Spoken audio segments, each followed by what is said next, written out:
I'm going to record our meeting just in case we want to get back to it. One of the cool things about these meetings is that they only last an hour, so let's try and not break our record.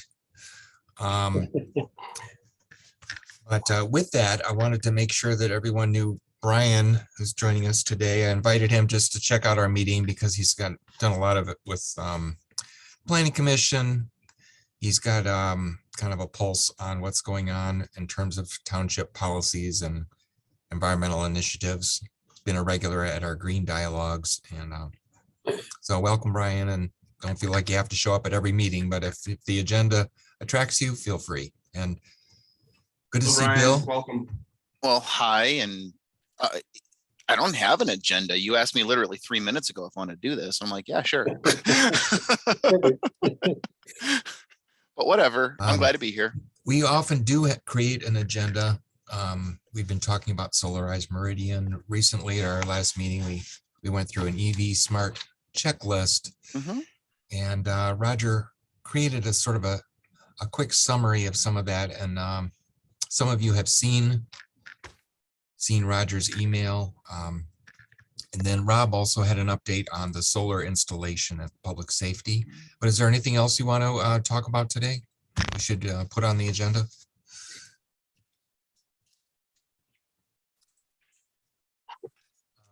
Okay, well, we can always add stuff if necessary, but Roger, do you want to kick things off?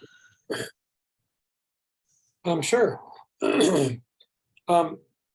Laura, I didn't send the summary that I did to the whole energy team. Did you send it out to folks, or have people seen that? I can pull that up on the screen. I did just send it to Brian, but I can send it to everybody who's here right now, or just bring it up on the screen. Is that the Consumers Power Fleet Electric assessment? Well, that you're talking about? In our last energy team meeting, Brian, we went through a self-assessment that was actually created by a regional group that we're not officially participating in, but we had a chance to use some of the materials they sent out. And we went through the self-assessment for what they call the EV smart communities. Mm-hmm. And based on Leroy's notes that he took during our meeting, which was the October meeting, I created a one-pager summary that turned out to be actually a page and a half. Okay. In any event, yeah, it looks like Leroy called it up here in very, very tiny font. Sorry, I'm trying to zoom in a little bit here. I can read it as long as I have my glasses on. So anyway, there were 5 main points in the self-assessment, and we went through all 5 of them. And I think that a couple of takeaways that were probably important from this is that it is relevant to our climate sustainability plan in the transportation section to make sure that we've looked as extensively as possible, or as we want to, on EV adoption and use in the township, both for government operations as well as for the citizens. And I think that it's probably really worthwhile taking a look at our transportation section just to make sure that we've really thought through the EV portion of it. The other thing that really came out of it that I thought was significant, Consumers Energy rep that was on the call or on the meeting mentioned that it was important for the continuation of the PowerMiFleet program for the township to purchase a light-duty vehicle, a light-duty EV by 2024, along with its dual port charging station. And that would allow Consumers Energy to continue their pilot program with us for PowerMiFleet, which has some pretty good incentives for government operations in converting to EVs. So Leroy, I know, sent that on to Dan and Steve, and I'm hoping that there'll be some thought given to the idea that the township might make good use of an EV purchase sometime next year. And Leroy, you asked a question in the email you sent to them about whether there were potential incentives in the Inflation Reduction Act for municipal vehicles. I couldn't find anything specific for municipals, but it's definitely applicable for the $7,500 tax credit for vehicles that might be appropriate for the township, like the Bolt EV or the Ford Lightning or the Ford Transit EV. So I think that might be worthwhile just for $7,500 tax credit to consider for. I don't mean to interrupt. I was at the October meeting. Are you aware that in 2021, Meridian Township did receive a fleet electrification assessment that was done on behalf of Consumers Energy? You bet. Oh, okay. Okay. I just wanted to make sure we're all on the same page. Okay, cool. Sorry. That was an important part of our discussion when we talked about that last October, because that's why the Consumers Energy rep was on that call. And thanks to the Leroy's inviting him. And I had actually attached that to the email that I sent out with my summary of our meeting. So they did a really nice job. I thought they summarized things well for us, and it's a good path forward. It's already outdated because there's so many more EVs available than there were in 2021 when they were doing that assessment. But still, it's still relevant. So I don't think there's anything more that we need to talk about with our self-assessment. I think as long as we pay attention to our transportation section and make some kind of helpful effort to the township for purchasing an EV in 2023 and its associated charging station, of course, I think that'll be a good outcome of this particular effort. Unless anybody else had any other questions or thoughts about all that. Well, I think after our meeting, Leroy kind of snuck that purchase at least one vehicle by 2024 into the climate sustainability plan.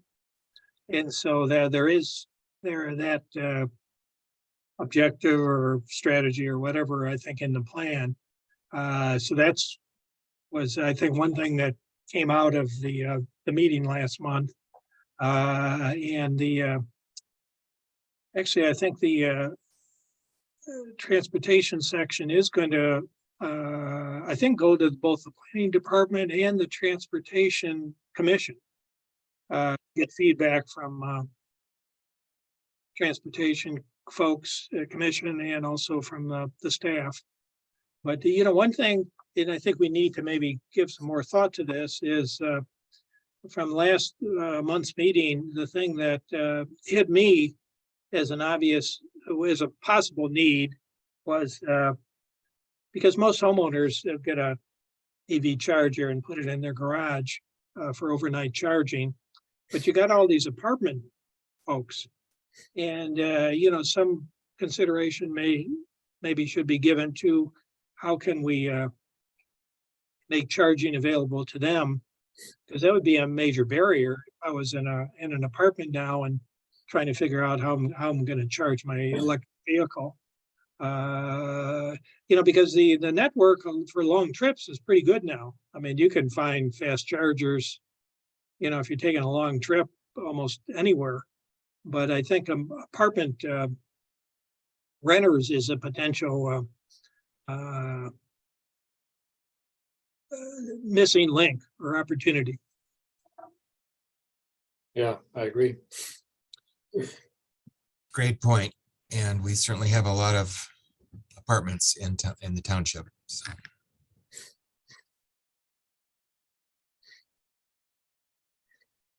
Thank you, Roger. That was really helpful to distill that. One of my concerns is the cost. So any funding that we can identify, I think will help.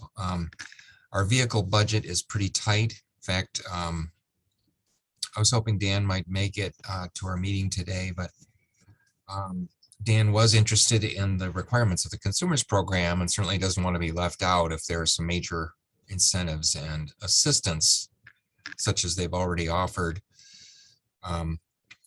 But so far, if there's any EVs that are going to be purchased, I wonder if they could just be a substitute for a gas vehicle that was going to be purchased anyway. I don't know what the purchase scenario is for 2023. But if there could just be a change from a light duty vehicle gas to a light duty vehicle EV with the $7,500 tax credit incentive.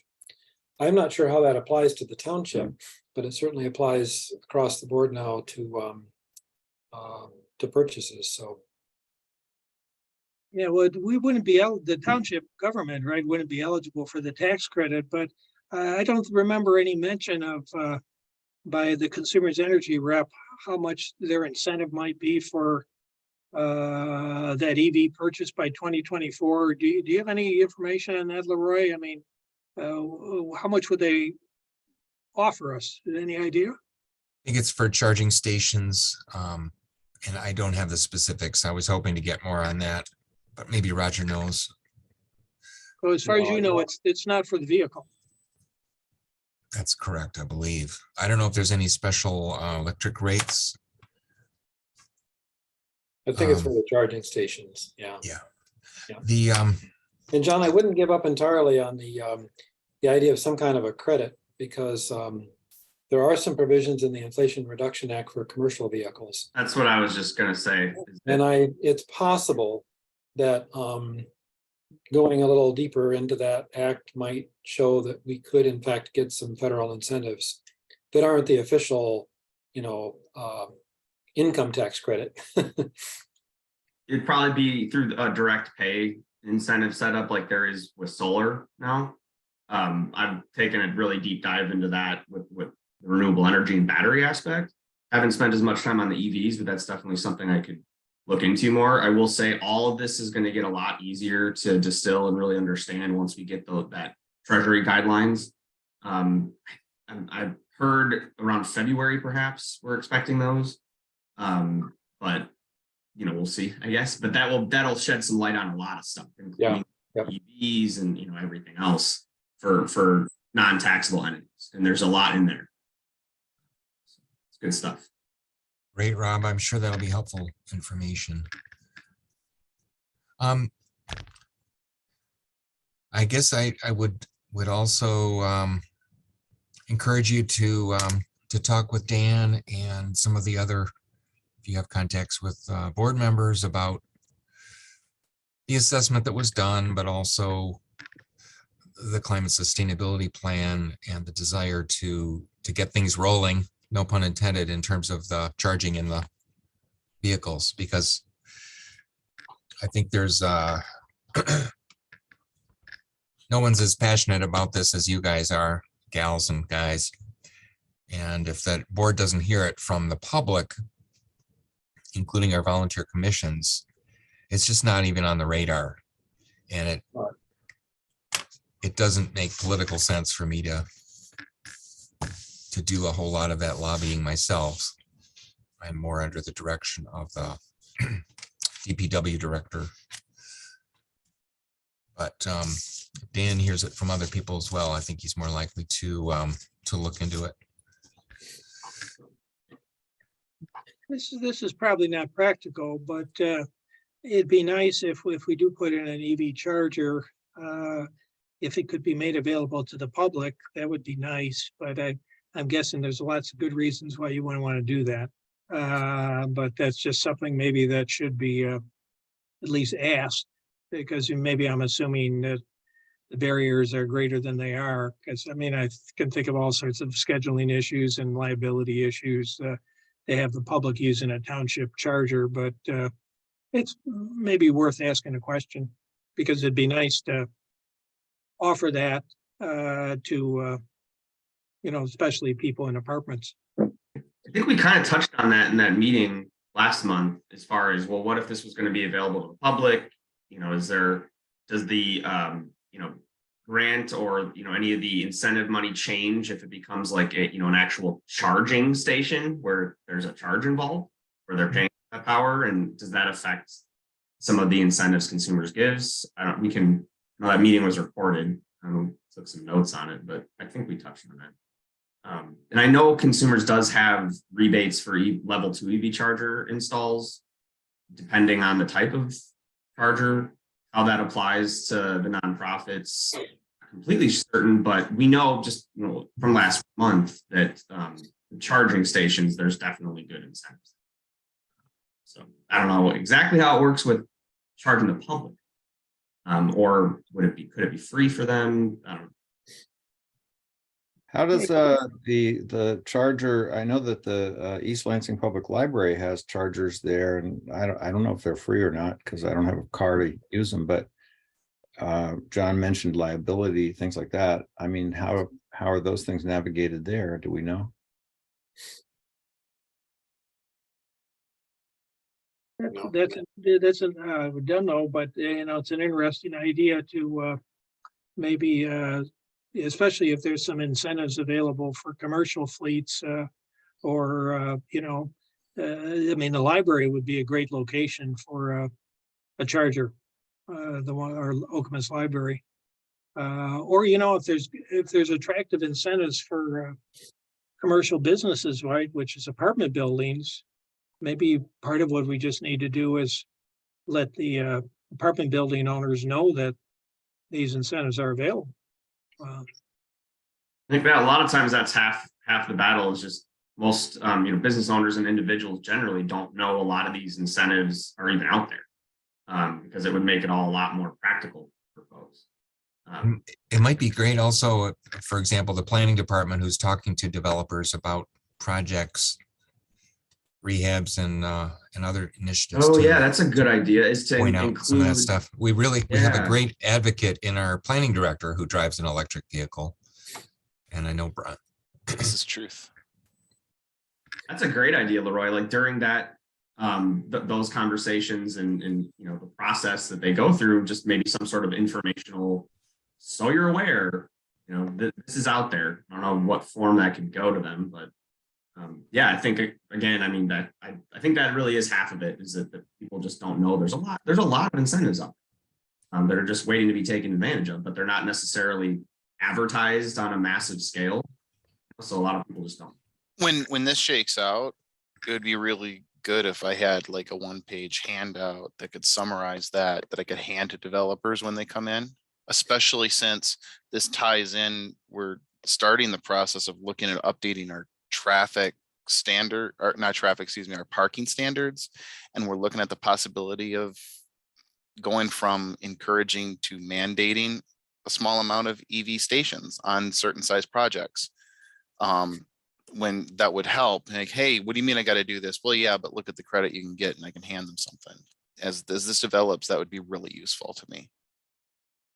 Yeah, maybe, Leroy, we could ask Consumers Energy for a 1-pager on whatever incentives they might have available for apartment buildings or commercial businesses. I mean, maybe they already have one, but it could be pretty easy for them to put together a 1-pager.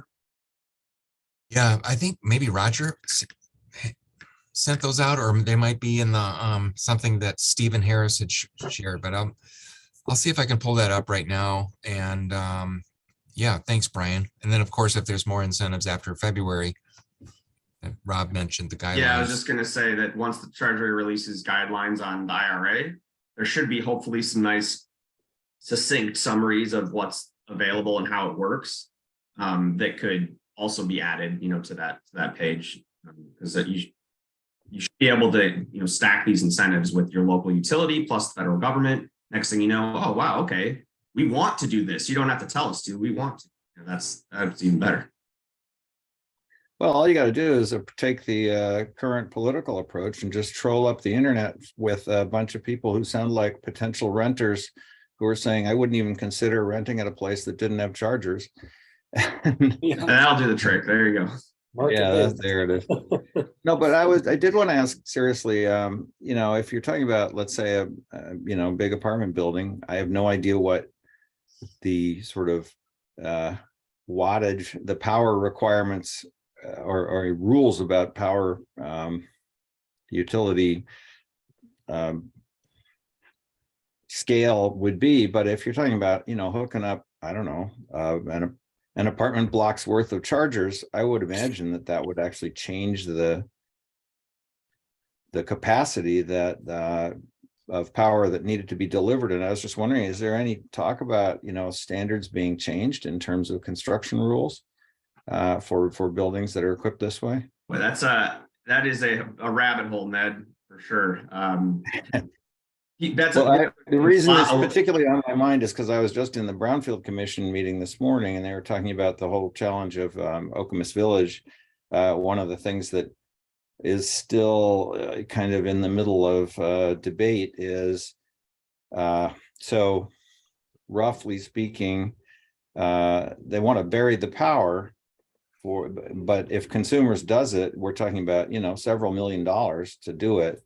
And then I was just thinking about, okay, I mean, and they don't want to have it on, power lines overhead. They would be both ugly and more, vulnerable to weather, et cetera.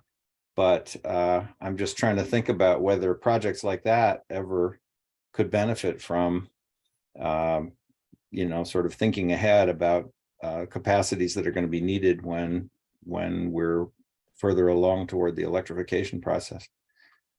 Yeah, there was some discussion, although I don't think it made it into the revisions with the state building code to require new commercial buildings and homeowners to be EV ready, which would basically mean, you put in all the wiring to make a 240 volt outlet available, in an accessible place. But I'm kind of thinking too that, of course, if consumers had some incentives, that'd be great. But if you have an apartment building, I mean, if you're talking about charging overnight, which is what you'd want to do, not that if you had to do some digging and trenching and stuff, that could get expensive, but putting in a 240 volt charger, right, is not a huge expense.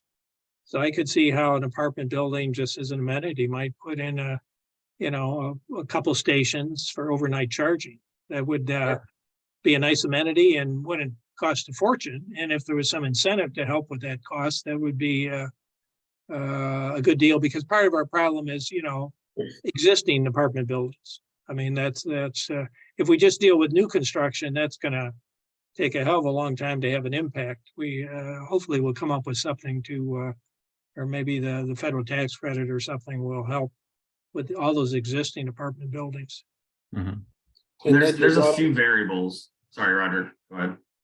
I was just going to say, Ned's brought up a question there that's actually scalable. The capacity issue goes across all scales. It's a homeowner capacity, it's apartment building capacity, it's commercial capacity. It's actually an entire grid capacity question. Right. How in the world are we going to be able to support all the EVs as we shift our gas to electric? So it's a big deal. It really is. Yeah, and that's definitely something we deal with a lot. And I will say, from my understanding, there was grant money consumers had used. They updated a bunch of transformers. There's actually a map on their website where you can see where some of that transformer upgrades have happened. Oh, wow. But they've used all that up. And so now we're kind of in this position of like, if you're in a neighborhood, 10 people get, EV chargers, and the 10th person happens to put that section of the grid slightly over capacity for the local transformer. Under the current policy, that 10th homeowner is now on the hook to upgrade the entire transformer for the neighborhood. That's going to be sustainable when everybody gets EV chargers. So something's going to have to happen here. And that is one thing too in the IRA I'm looking forward to digging in more on, because there might be some money available, basically for grid modifications, which would make this all a lot more feasible. I also think the state legislature is going to have to probably do something at some point, because every neighborhood is going to have everybody getting EVs. That means almost every transformer locally will probably need to be upgraded. That can't be on one individual in each neighborhood. The last one to join the party, whatever. So there's a lot there, and just to bring it back to the apartment building though, I think if a apartment building was going to just do a couple of them, there should be no issue with a transformer upgrade. Now, if you do like a parking lot full, dozens of chargers, okay, now we might be back to that same question of, well, now who's on the hook for that cost for the transformer? And you won't know how to submit it to the utility. So then they'll tell you that.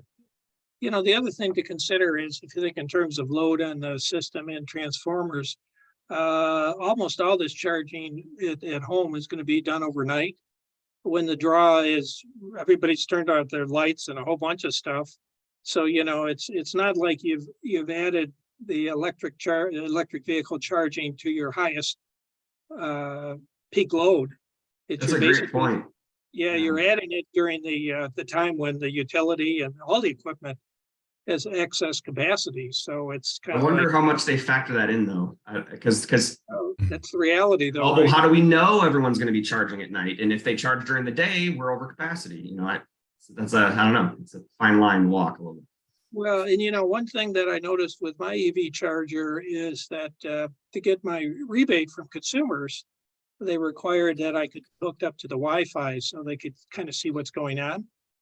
So the utilities obviously are very interested in what people are doing and want the statistics, Okay, we're about halfway through our time here. I just, what are the next steps for this? I'm going to be looking up for that fact sheet for Brian, and also kind of sharing this information with Dan and others. And I'm also got to call into Stephen to find out more specifics on the requirements. If we actually have to have a vehicle in hand by the end of next year, or if it can be ordered. So I want to just get a little bit more specifics on that. But what else do you see as next steps here? Not that we can't stray a little bit, but I just want to make sure we keep to our hour time here. Go ahead, Brian. I'm sorry, I think somebody touched on this a little bit earlier on, but when you're talking about transportation stuff, when you get to a point where you've got draft language, you're ready for your plan, I would highly recommend you put that on the agenda for the Transportation Commission. I'm the staff member for that. I don't think you'll have anything ready for December 8th, but they should meet again in January, and they meet every other month, January, March, looking outward toward next year. Just for their look and their comments. They don't have any approval authority or obviously or anything like that, but at some point you might get asked legitimately, has Transportation Commission looked at this? And it'll get kicked back there anyway. And the Environmental Commission at our last meeting, we asked Leroy to transmit to the Transportation Committee and the Planning Department the energy efficiency, renewable energy, and transportation sections. Thank you for that reminder. I'll get that over to you, Brian. Okay, no problem. If that is ready to go, man, I don't want to do such a big, but anyway, sorry, that's just my personal. If it's ready to go, I can have it on the December 8th Transportation Commission meeting. Well, those specific sections are kind of considered a final draft. There's all these other sections of the plan, of course, that are still being worked on, but yeah, I mean, obviously it's just a final draft that we're looking for input from both the planning folks and from the Transportation Commission folks. Yeah. Yeah, and that's cool. I'm just saying the transportation specific stuff, next meeting is December 8th. If you're that time critical, I can have it on that agenda. Otherwise, I would like to move it to January. It's not time critical. Okay. Then it would happen. I could have it on. You're still hearing me. I'm looking there. It might be nice to distribute it, but it's not ask for comments, but just get it on their plates to digest. We don't. Oh no, they'll comment if it's on their agenda. Believe me, they'll say something about it. January 19th.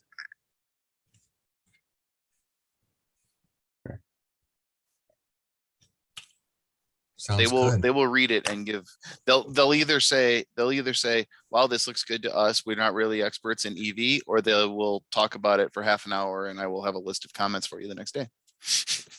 One feast or famine. Any other thoughts on this? Brian probably knows this, the transportation covers more than just EVs. Oh, So yes. Probably you may have comments on why didn't you include this or, whatever. Correct.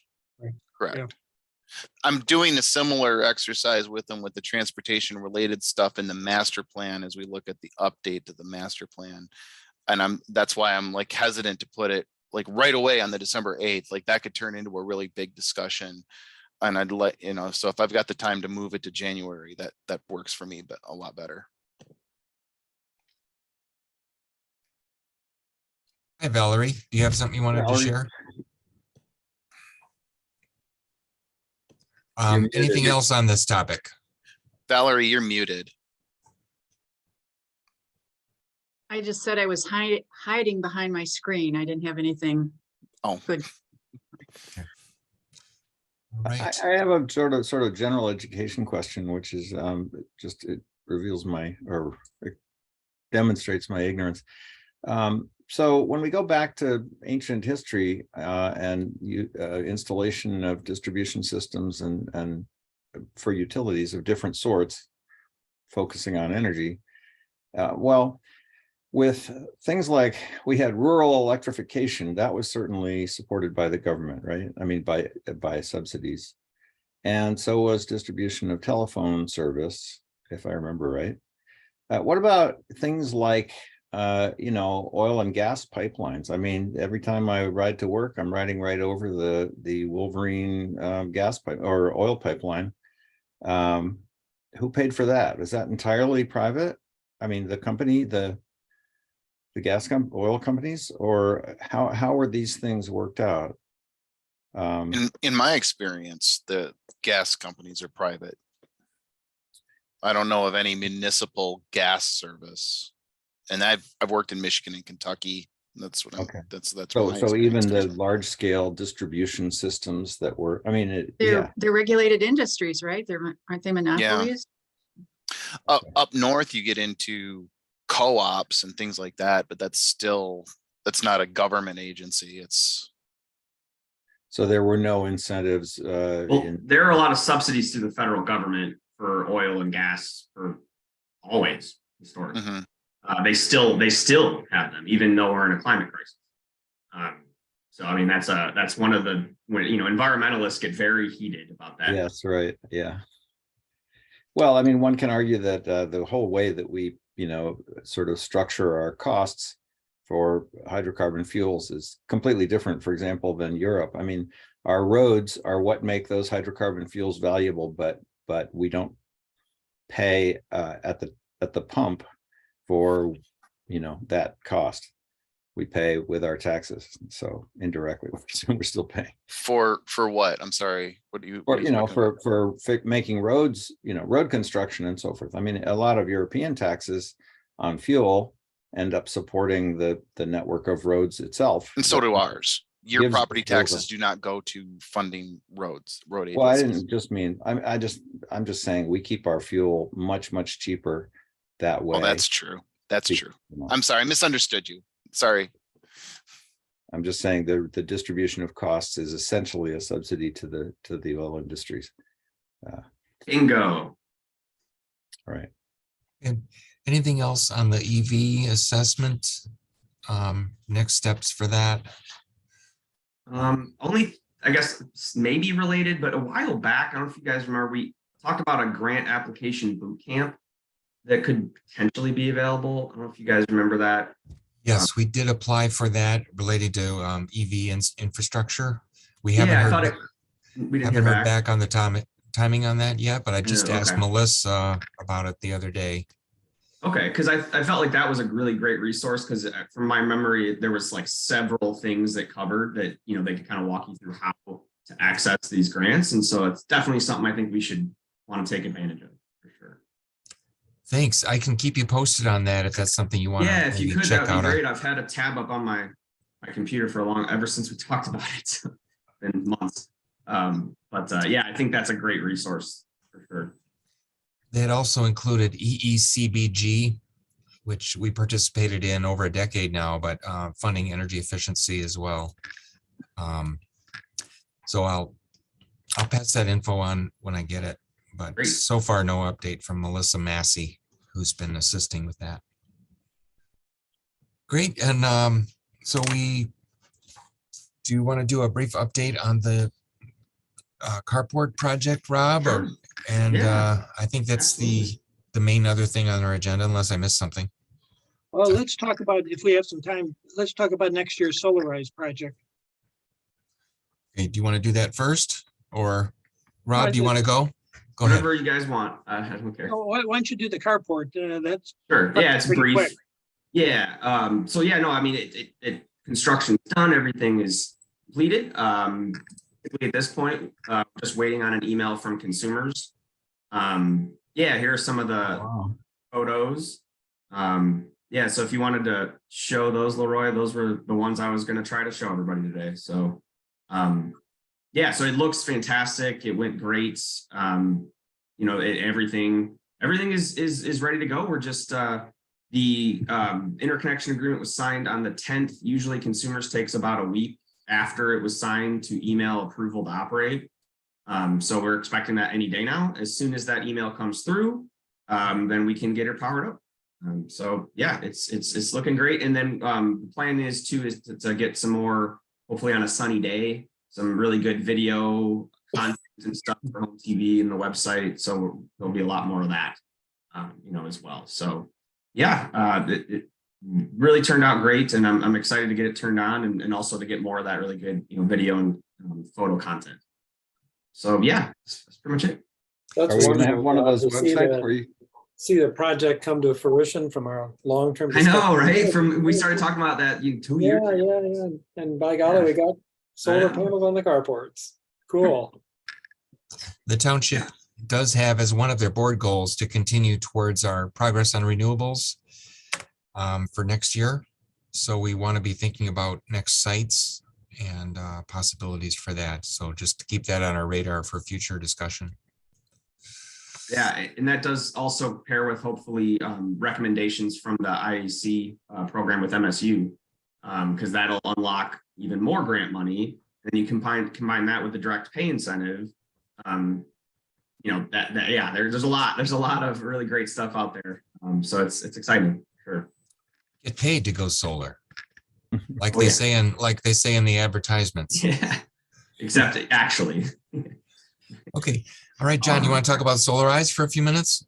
Or Well, I think, Rob, why don't you talk about, I know you've had contact with some of your customers. You and I have had brief discussion about maybe having 4 meetings next year. So Yeah, what's your yep. present thinking? Sure. So and Pete's really been kind of you know, running point on that, or really the main person. And we did do the one workshop already. I think there's 5 folks that will be the first group. And then we have another 3 who have expressed interest in being hosts. One of which is we've actually been talking to Wanda Williamston, because they're like right on the border. So it would be a joint Solarize with Williamston with that one. And then there's another couple in College Fields that might be a joint with Lansing. We're working on that. But yeah, so the others though, I mean, they're all right in township. I think we're talking to a few more though, because we were thinking a total of maybe 5 to 6. And as of right now, there's been 1. There should be 3 more. And then we're going to space them out. I think the plan, like we kind of talked about, John, was to have the next one be like late winter, early spring, kind of rolling into next season. So we can, you know, talk more about that. And what I'm hoping to do too is geographically have a nice area that we're kind of spread out, so everybody can, you know, really be included, hopefully. So yeah, I mean, and then I think the plan was to stagger them like every 2 months. Yeah, so far so good. I think Wanda was a little busy with elections and stuff, so we were holding off talking to her again. But now that she's through that, I think we'll be able to set up a meeting with her and get that sort of locked in with Williamston. That should be exciting.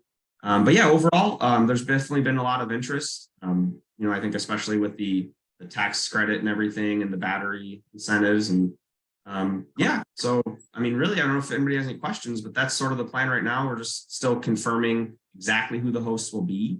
But there's been several that are more than willing and eager to participate. I got a question for you, Rob, and really everybody. Well, we go into this kind of assuming that since we had a fairly good success this year, that we want to do it next year. If somebody has some concerns about that, I guess now, speak now. But I guess assuming we all think it's a good idea to have a program next year, I'm just wondering if Rob or you or anybody else has any thoughts about kind of the approach we used. We had a lot of Zoom meetings this past year. We had one in-person meeting. Should we think in terms of in-person or Zoom, or maybe it's whatever the host wants to do? The approach we had, which was like about a half an hour presentation and half an hour Q&A, seemed to work pretty well. But is there anything that content-wise that we should have covered, or I'm just open question about, is there any room for improvement? I think personally, I think a hybrid is preferable because, especially, I mean, COVID is still something that's on people's minds, and so I think, but we are also still, far enough along with, that I think a lot of people would like to do it in person and actually see a system that they're talking about, on the house. But that's going to completely depend on the homeowner, the workshop host, if they're comfortable with it. I know the Jim, the first one, he wanted to do it in person. And Pete went and did that with him, and that was great. But I can't say for sure how the rest of the hosts may or may not want to do it, in person. But if, I don't know, for me, I think doing in person, but then maybe setting up a Zoom where it's just sort of like watching the event. So if anybody wants to tune in, if they can't make it or aren't comfortable being there, well, then they're still involved. And I don't think in today's, how easy the Zoom stuff is, it's not terribly difficult to do. I think. So, yeah, but other than that, I mean, I don't know. It sure seems like it's been pretty successful as far as, informing people of what it is and how it works. And yeah, I mean, I think from the feedback we've gotten, at least, people have been, it's been pretty clear on what it is that we're doing and the tax credits and all that stuff. And any questions that pop up, I think that's the point of the workshop, is that then, we're there to answer those questions. And I know, I think there were several questions the first workshop for next year, but they all were taken care of in the meeting, and then also site visits too. There's more opportunity for folks to ask questions, as well. But hey, yeah, always room for improvement, though, I'm sure. Open to suggestions. It'd be nice to do something around the National Solar Home Tour in October. That's a little bit ways down the yeah.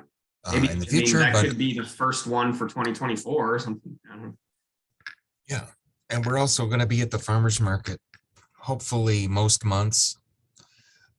Just promoting the gleaning program. We could promote the Solarize, and as well as stormwater and other types of initiatives.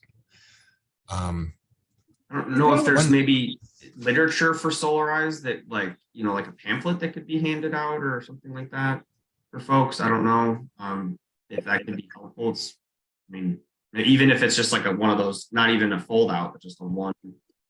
Yeah, good one. And Valerie or Roger, I'm just wondering, since you both did meetings, is there anything you would do differently in hindsight?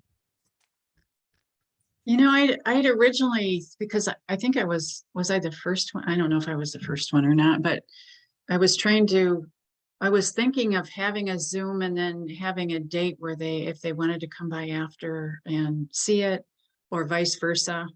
And then, I don't know, in the crush of actually getting the details down on paper, it was just easier to say Zoom. But I don't know if something like that might, like there's this period of time if you want to come over and see it and touch it and stuff, but we'll be having a Zoom. I don't know. That's a good idea. We can offer that to hosts. Say, hey, if you are open to people coming by, but you don't want to do the whole meeting in that way, you could offer, okay, hey, well, this weekend, if you guys want to come by this afternoon to take a look, be happy. That's an option too. That could be one of the options that we could give folks. Good idea. I know that approach would have worked well with the host that I worked with, because she was actually eager to have people see the system at her house and did a Zoom just because of the potential issues with just crowds, which turned out to be okay because we had over 30 people on the call, and that would not have worked to have had that many at her house. There just literally isn't enough parking there. So if you're going to have a Robbie- relatively large meeting, you pretty much have to do it on Zoom.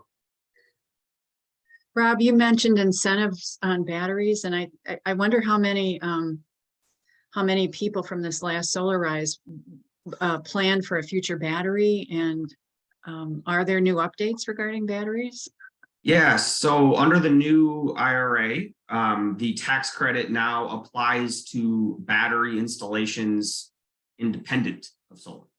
So, you know, before you'd have to, you know, you combine it, but now, I mean, you don't even have to add a single panel to a system, battery only, and then the tax credit applies. So that's pretty huge. We'll be like sending out like an email to anybody that has ever installed a system to let them know that's there.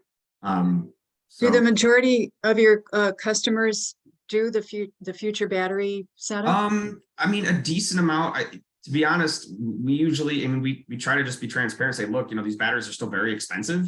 If it was me, I would give it a year or two until these batteries come down a little, or an incentive for batteries appears, which it did. So I think those that were patient, it should pay off. I'd say maybe, I don't have specifically, but probably something like 20% of folks maybe choose to do batteries. But I think a lot have the intention of adding in the future.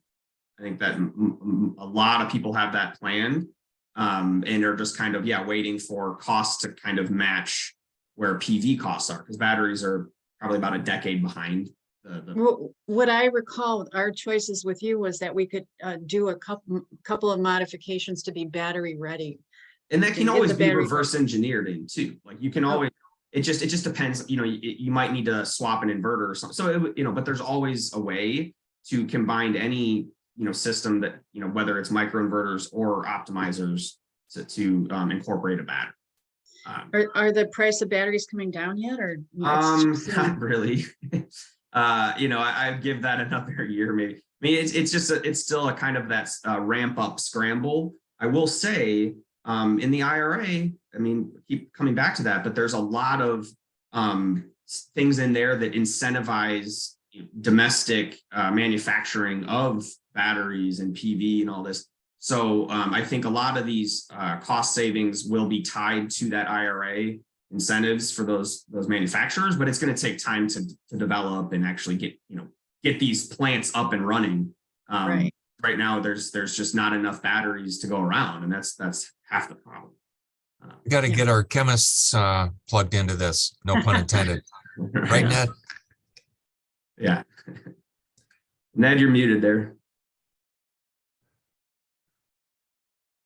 I said, Lord knows there's plenty of work going on, but there are, you know, sort of fundamental limits on how much energy you can store in chemical form that way. I mean, one of the things I always lay out to my students when I go through this whole set of calculations is, you know, what do we biologically use? What is nature selected? It turns out it's gasoline, right? I mean, fat is basically the same as gasoline. And so the ability to carry around energy in the form of basically hydrocarbon is actually a pretty good idea. It's just that it happens to be associated with emissions and things like that we don't like. And so, yeah, you know, the most energy dense batteries are like 50 times as heavy per unit energy as hydrocarbons are. So it's a tough game. And there aren't sort of huge breakthroughs on the horizon that I know about. Well, you better get working on it, Ned. You and your students. Okay, anything? Yeah, there are lots of people talking about other crazy stuff like burning ammonia, for instance, you know, using a whole different category of material. But ammonia has lots of its own issues, not least of which is toxicity. So, yeah, blah, blah, blah.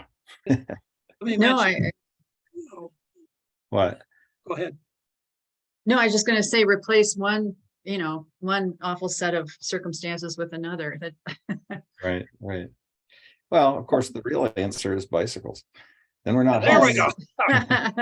at least then we're Dirt not bikes. hauling around, you know, multiple tons of metal every mile we go. I mean, that's part of the absurdity, is how much physical work is performed for no reason at all.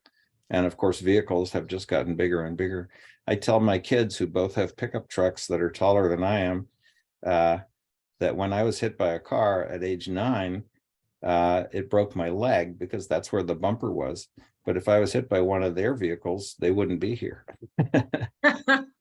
So, You know, let me mention too, an issue about, well, other installers potentially doing programs or projects or meetings, because Absolute has been marvelous in kind of being proactive and doing a lot of work related to our township program. But wearing my GLREA hat, I kind of might be working with other solar installers in the Lansing area.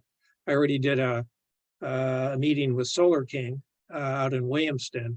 And so my perspective is basically, you know, if any solar installer is interested in doing a meeting, you know, I would kind of work with them. And certainly if they wanted to do a program in Meridian Township, I would be talking to the energy team about that and what kind of program they're kind of suggesting. So that's may happen in the future, that Solar King may become more active, most likely maybe not in the township, but in other parts of the greater Lansing area, and maybe some other solar installers too. So that's just, we really aren't, from my perspective, we're not really favoring one company over another. It's just that Absolute has been very proactive and has done such a good job that, of course, we're saying, yeah, let's keep our partnership going. We're not necessarily excluding other companies from participating in the township if they come forward, you know. The door's always been open for anybody that wants to, you know, participate, you know, and provide quality systems for township members. There's a whole lot of roofs. Yeah, that's a good point. Yeah, A lot of roofs. there's so much solar that needs to go up, and as long as they're, you know, treating people right, then absolutely, I would welcome that. I think we all would. Any other comments before we sign off here? Want to try and keep us to the hour, and I think you've all been very accommodating of that. Yeah, I guess the only other thing, just excited to pick up the conversation with MSU in the IAC program again. You know, when that, I think the last we left it was we were going to touch base again with Dr. Seaton towards the end of the year. So we're not quite there, but we're getting there. So that's exciting for next year. Our next meeting, I believe, would be the December 15th at 11. Does that work for people? Yep. sure. And if you have anything you want to put on the agenda for that, let me know, and I'll share this recording with anybody who wants to revisit it. But thank you, everyone, for tuning in. Good to see you, Ned and Valerie, and Brian. You added a lot to the meeting. I hope you can join us again. See you all. Nice to meet you, Brian. See you all. Careful with the weather, especially if you're traveling like I am. Have a good day. Yeah, be careful. There's accidents out there already. Roger, thanks again for all your prep on that checklist. Bye, everybody. Bye-bye. Bye. See ya.